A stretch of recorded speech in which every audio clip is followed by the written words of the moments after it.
Alappuzha 7ാം Nehru trophy വള്ളംകളിയിൽ കപ്പെടുത്ത് Karichal Chundan. തുടർച്ചയായി 5 വർഷങ്ങളിലും cup നേടുന്ന ആദ്യത്തെ ക്ലബ്ബായി പള്ളാത്തുരുത്തി ബോട്ട് ക്ലബ്ബ് മാറി.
ഫൈനലിൽ ഫോട്ടോ ഫിനിഷിലാണ് കാരിച്ചാൽ കപ്പടിച്ചത്.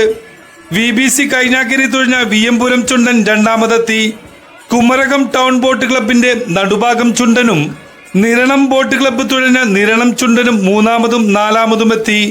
ഉച്ചയ്ക്ക് 2:15 ടൂറിസം മന്ത്രി PM മുഹമ്മദ് റിയാസ് പതാക ഉയർത്തിയതോടെയാണ് നെഹ്റു ട്രോഫി വള്ളം കളിക്ക് ഔദ്യോഗിക തുടക്കമായത്. ന്യൂസ് 95 വേണ്ടി ആലപ്പുഴയിൽ നിന്നും കൃഷ്ണകുമാർ.